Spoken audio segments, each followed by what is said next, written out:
Hi, my name is Alexis, and I'm going to be talking about the different types of tissue. So we have 4 types of tissue. It's going to be connective, epithelial, muscle, and nervous tissue. The first type of tissue I'm going to be talking about is epithelial tissue. It reproduces rapidly. The cells are tightly packed together. Epithelial tissue covers all of the body's surfaces inside and out. Examples would be the surface of your eyeball, or the skin also has a layer. It's usually there's usually no vascular supply with epithelial tissue. And then examples of epithelial tissue, I have a little rubric here to help you remember. So it kind of helps break down the layers. So there's simple, stratified, squamous, cuboidal, and columnar. So we have simple squamous first. I drew a little picture here. There's the basement membrane, and then here's the simple squamous cells or tissue.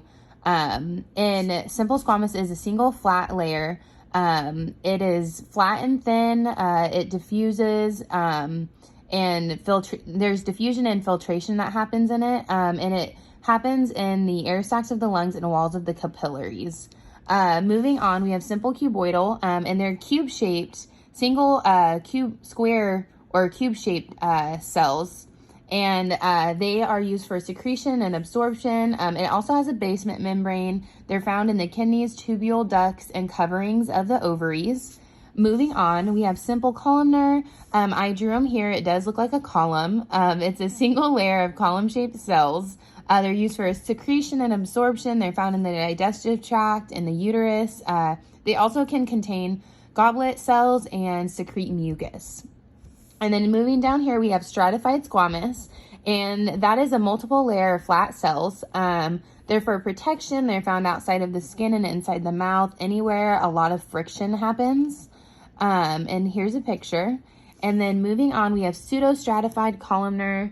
It's a single layered nuclei that are uneven, which gives it a layered appearance. So people really get confused with this because it can look so different. It can have goblet cells and cilia. It's in the lining of your air passages and tubes of the reproductive system. And then moving on, we have transitional epithelium. I drew a picture here. So transitional epithelium can be collapsed or distended, so it looks very different. I did draw more of a collapsed look or more of a close-up look. It's found in the bladder. It blocks diffusion and prevents leaking, and it's very, very stretchy. Moving on, so the second type of tissue that I'm going to be talking about is going to be connective tissue. Connective tissue is, it reproduces good blood supply. The cells can. It's the most abundant tissue in the body. It provides support, protection, framework. It stores fat and etc. It is it helps bind structures together. Types of cells that you can find in connective tissue, there are mast cells, macrophages, and fibroblasts. Mast cells prevent cells, and then macrophages are consumers, and fibroblasts are they produce fibers. And all of this can be the different types of cells can be different depending on the type of connective tissue that you have. The types of fibers are collagenous, bones, ligaments, and tendons. They're very strong and flexible. They're elastic. You can usually find them in elastic type of fiber is one of the types of fiber too. And then collagenous was the first one. Sorry, I know I'm not saying that right. But elastic fibers you can find in the lungs or the respiratory system. They're very flexible. The ears and the vocal cords also is where you can find them.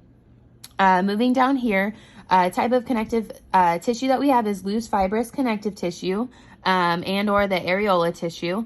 I drew a picture right here. It supports and binds organs, and it occurs beneath the skin. And then dense fibrous connective tissue is in the dermis of the skin, tendons, ligaments, collagenous fibers closely packed in this. It functions in support. And then fibrous connective tissue includes tendons and ligaments, and it's very important that we know that tendons connect muscles to bones and ligaments connect bones to bones. Moving on, we have adipose tissue, and that's also fat. I drew a picture here. We have two types of adipose tissue. We have white and brown. White is for storage of fat, shock absorption, and it supports and insulates. And then brown is thermoregulation. Adipose tissue is, it gets larger and smaller depending on the calories that are available and stored. Dense connective tissue, it includes cartilage. Cartilage cells are called chondrocytes. It provides support and attachments, also cushions bones. I decided to draw an ear because the ear is mainly made up of cartilage. Examples of different kinds of cartilage would be fibrocartilage, hyaline cartilage, and elastic cartilage.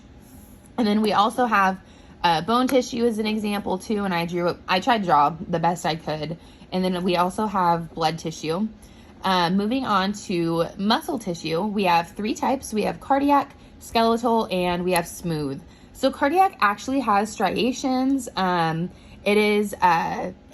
cardiac has striations, and then skeletal has striations on the cells. And I drew big cells and then little examples too.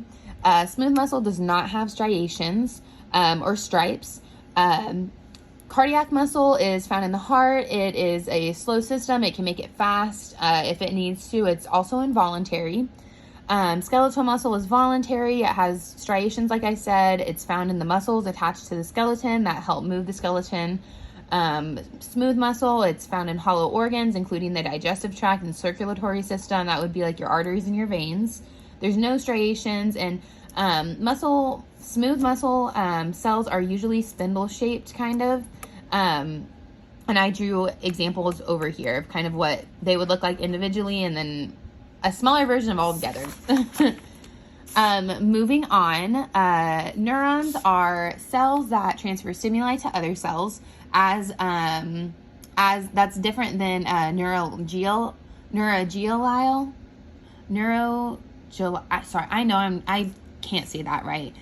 Cells, but they're cells that they're located in the brain. They prevent, support, and assist neurons. They protect, support, and assist neurons. Sorry. They're also around the spinal cord. They carry phagocytosis.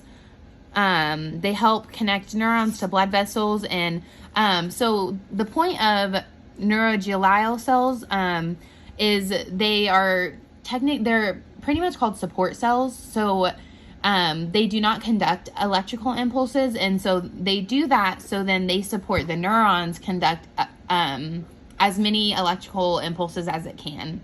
And then in a neuron, dendrites are they carry info towards the cell body, and axons carry info away from the cell body.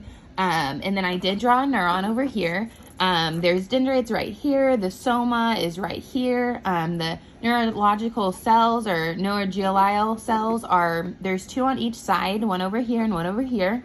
And then the axon is right here. And then nervous tissue is also located in the spinal cord and the brain, and then all of the nerves that are coming off of the spinal cord and the brain. Thank you for listening.